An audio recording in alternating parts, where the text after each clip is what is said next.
Thank you, Coach, for being here. Thank you, Tenny. Coach, I think it's a blessing for you to drive a team like SSD, young coach, young team. Finally, what are you gonna keep from this amazing experience from day one to today? Well, let me finish my coffee. Swallow it. Hey, pause. Right. It's definitely been a great opportunity coaching these guys. I'm kind of lost for words because these guys did everything I asked them to do from day one. We've been here for almost a month. They sacrifice time with their family. They sacrifice, their freedom, being in the bubble. Mm-hmm. And these guys work hard. If I asked them to run through the wall, they would do it. And I'm so appreciative of this young team. We got a lot to be proud of. I told those guys in the locker room, don't hold your head. They're hurting right now. I'm hurting right now. Yeah. It's a tough loss. And at the end of the day, we have a bright future, like I said before, So we take the good with the bad, the happy with the sad, and just show gratitude for the opportunity to compete at a high level. We'll be back. We'll be back. We'll be better, be stronger, be faster, be older. Yeah, So, for sure.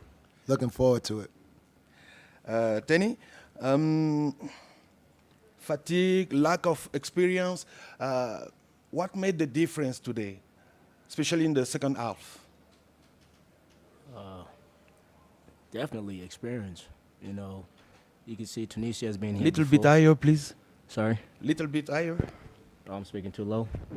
This is my personality, bro. I'm not a guy that talks really. But we knew it was gonna be a tough battle. This is our first time, and as Coach mentioned, we're a group of young guys. Our youngest guy is what? We got a 17-year-old, and we got a 20-year-old, and then we got a 25, and we got maybe one or two guys that are in their 30s. So we'll be definitely young guys, and it came down to experience, and it came down to who sticks to their scripts. And Tunisia did that well tonight. They came in that second half and stuck to what they know best. And to my guys, it just comes down to knowing your personnel and understanding the game, the runs. So that's well, credit to the Tunisia. They executed their script well. My question is to you, Tenny. You've been with the team since you started in Nairobi. It's been quite a journey getting to the quarterfinals. As a player, how proud are you with the team and the teammates? How far you've gotten in the AfroBasket at the first ever for the team? Yeah, proud is not even the word. You can't describe it. I'm just amazed and thankful that I got this group of guys behind me. Every day. Like you said, we started in Nairobi, and it was a tough battle. It was a tough 2 years, with the COVID and the pandemic. But we managed to stick with it, and we just want to appreciate it and say thank you to all the people behind AfroBasket, the FIBA, and all this stuff finding a way to make this happen. But it was a grind, and I'm really proud of my guys. I can't say thank you enough to them. My coaches, the coaching staff, well, dang, I'm really proud, and I'm honored and proud to be a part of the South Sudanese national team. And I'm sure my teammates feel the same way as well. And we're just going to chip away at it one step at a time.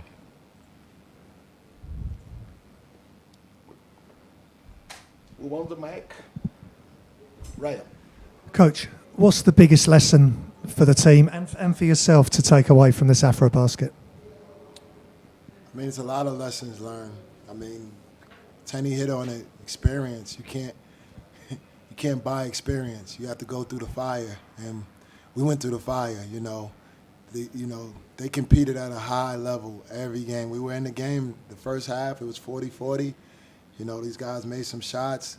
A lot of gamesmanship was sold, but those guys are vets. They've been there. They won championships. So at the end of the day, you got to give them their flowers because they have the experience. Our guys are young college guys. Like Tenny said, we only got a couple guys in our 30, but you can't buy experience, and they learned today, and they'll be better for it. And South Sudan national team is is on the rise. I'm gonna keep on saying that. But the future's very bright, you know, and we're gonna stay competitive. We're gonna get better. We're gonna grow, and this is a learning experience, and it hurts, but we take the good out of the bad. So definitely moving forward.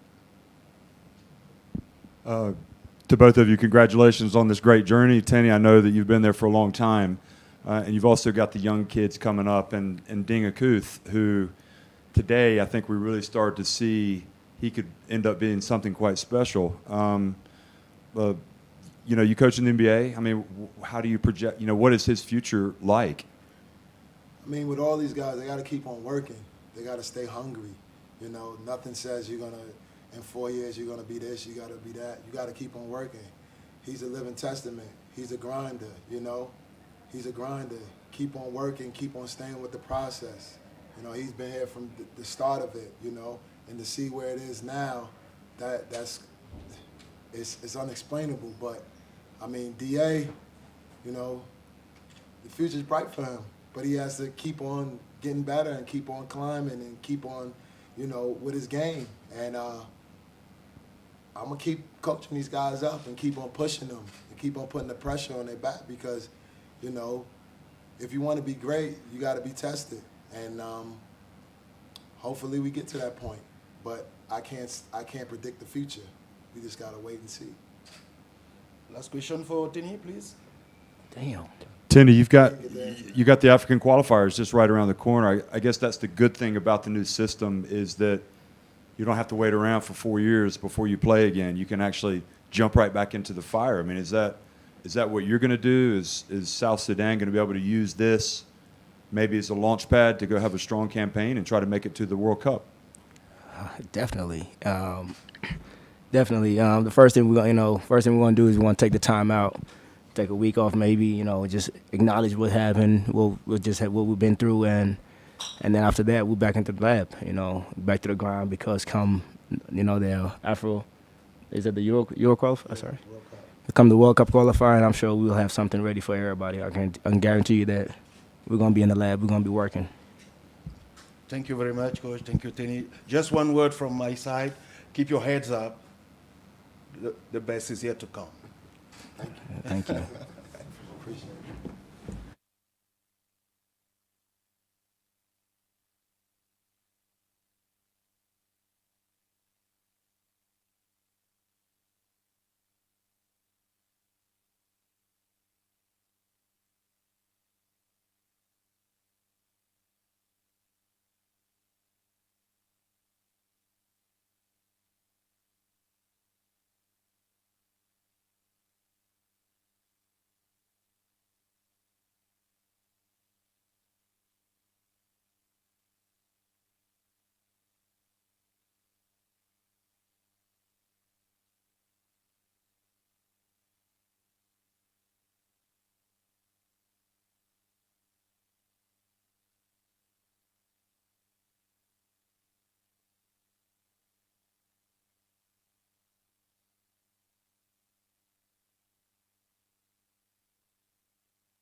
Thank you, Coach. Thank you, Salah, for being here for this press conference. Congratulations. Tunisia advanced in the semifinal of this AfroBasket. First of all, Coach, I would like to speak about Mokhtar. Was it a kind of X factor today on both ends of the court? Well, you kind of answered the question for me. He really was, you know. He came in and did a great job on both ends of the floor. He's not a young player anymore, but he plays with the energy and the passion of a young guy, and that's what you need from your bench players. And Salah had 3 fouls, so he, like I said, he had to perform, and he did at a very high level. I mentioned it in the locker room, and the guys were all very happy for him because he's a soldier, and he does whatever is needed for our team to win. But I also want to say that I could not have been more impressed with the young team from South Sudan. I think this is obviously for them a hard loss, but they've done a tremendous job. I think they've won over all of Africa with how hard they play, how fast they play. They really embody, the most modern version of basketball. You don't have to always like it, but they did a really, Royal did a great job. Obviously, Luol does everything that he can to help the program grow, and they've played a really, really good tournament. Surprised a lot of people, including us. And today they played extremely well in the first half. Yes. We had a hard time finding our rhythm. I don't want to make excuses, but the 4 days off in the middle of a tournament are kind of strange, and I've never had this before. So, we tried to have quality practices, and we tried to push the guys pretty hard, but the practice is never a game. Yeah. So I think we looked rusty early on, but then, we came out of halftime with much more intent. We played harder, we moved the ball better, we ran our sets with more of a purpose and with better execution. And the third quarter was clearly the key, where I think we kind of played the way we're going to have to play for 40 minutes from now on to win a medal. Salah, we used to speak about your chemistry offensively, but what I noticed, when you set the tone in defense, there is not a lot of team who could beat you. Finally, is defense your real identity? Yeah, exactly. Like we play very well defense, and I think having a team who are ready, like everybody, like if you see our defensive players, they all come from the bench, because the starters, we are kind of lazy, I'm just joking. So if you see Murad, you see Gannouni, you see Mukhtar, they came from the bench, they give us the energy we need. And when you have a guy who can block shots too, that can make the guys play more aggressive in the three-point line, and that's really hard to play against, So and offense too, we're good, man. We have great coach. He's running great plays for us. When we don't be patient, we are not good. Every time we are patient, we are like moving the ball. We're playing good basketball. And that's our identity, like move the ball well. We are not a fast team. We are not athletic as the African teams. I mean, we are African too, like the South African teams.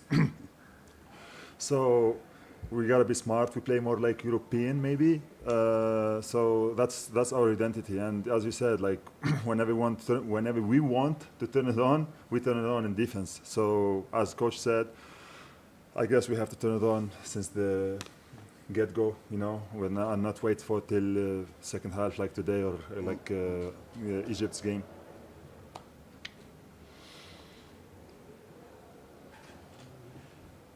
In French, comme ça, après, on est tranquille. Ok. Ouais, c'est Salah. En 2015, tu avais joué le tournoi blessé. Ouais. En 2017, tu l'as raté encore une fois à cause de la Blessé. santé. Ouais. Et justement, comment tu te sens cette année? Et est-ce que ces deux épisodes te motivent cette année pour aller chercher justement la victoire? Oui, exactement. Moi, personnellement, j'ai eu deux échecs, 2013 et 2015. Et 2017, j'étais pas présent à cause de la blessure. Cette fois-là, elle va être ma dernière fois, ma dernière championnat d'Afrique. Et moi et tous les joueurs, les 11 joueurs, on est conscients qu'on doit gagner. Et dès le premier jour, on sait qu'on est l'un des meilleures équipes ici. Et si on perd, elle va être un autre échec pour moi. Et je veux pas, c'est sûr que je ne veux pas ça. Maybe in English this time. There is another big man in the tournament. You might face him in the next round. It's Eddie Tavares. Can you speak a bit about him? Yeah, I mean, Eddie is a great player, man. He's been best player, best five guy in Europe, and that's not easy, you know. Like there is a lot of great players, great big men in Europe. I personally know him very well. I played against him in Spain, and I played with him in Spain too.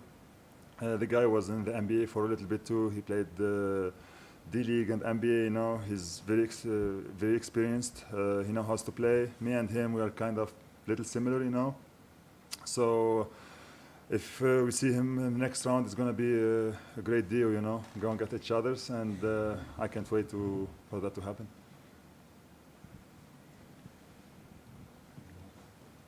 Coach Behrman, you have some, I mean, watching from the sidelines, it's priceless, watching your bench and your reactions to things. Does Salah have the green light to shoot the three whenever he wants, or does it have to come in the flow of the offense?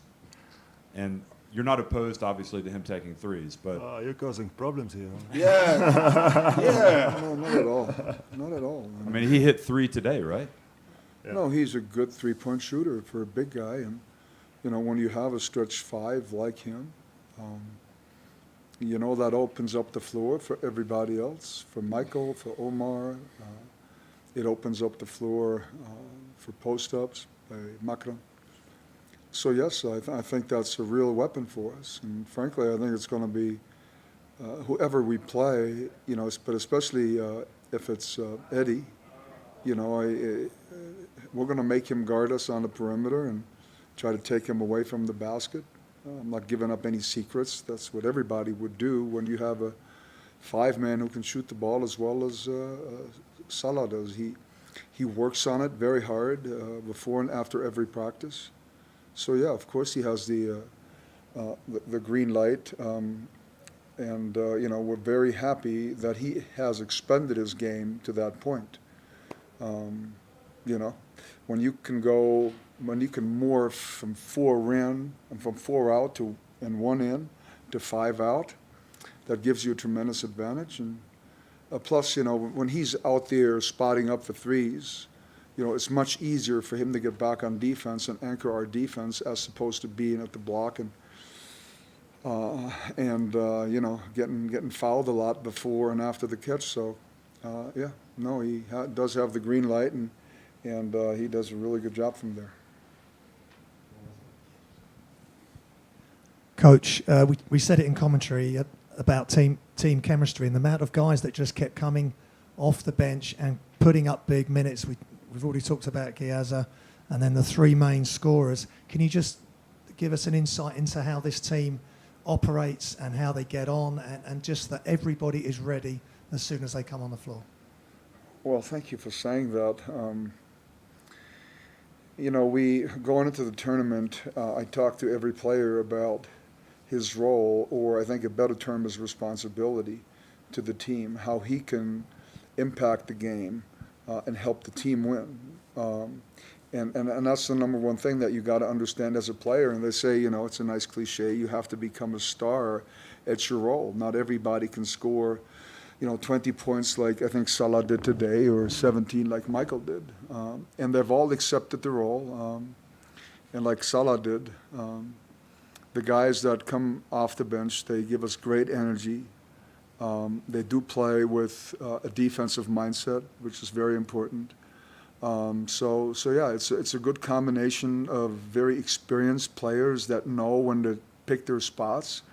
I can't expect Salah to play great defense for 36 minutes. You know, he's so smart and so experienced. He knows when to pick his spots, and you know, he has to be able to do that. But when a younger guy comes in, or an energy guy like Mokhtar, yes, they are expected to go all out every second that they're out there, and they do that, and that really helps us. Last question for Salah.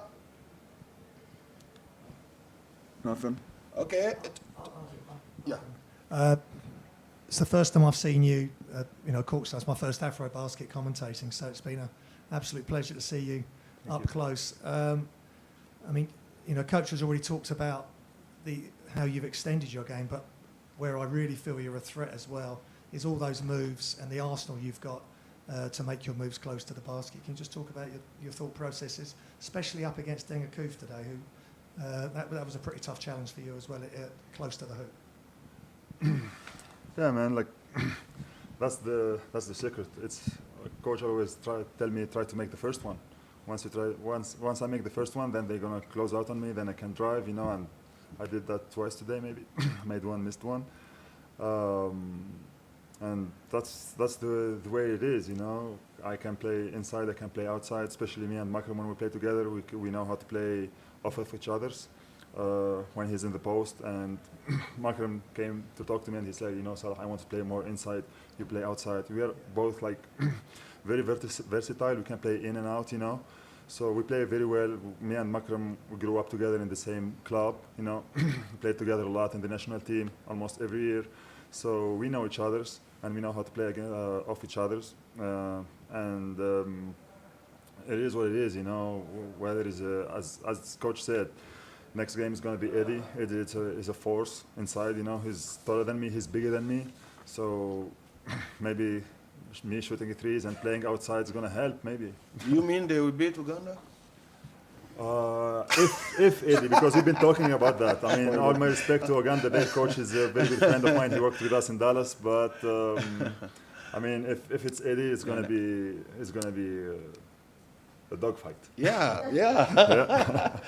Thank you so much, Coach. Thank you, Salah. Congratulations. I just don't want anybody to think that, we feel like Uganda's going to lose the game. I mean, they're really, really good, and it's 50-50. Yeah. And so, whoever the gods of basketball put in front of us, we're going to do our best. And like I said, it's 50-50. They're both great teams. That's it. This guy started. That's it. That's it. And one last word, Salah. I was so pleased to hear you speaking French. You see my French?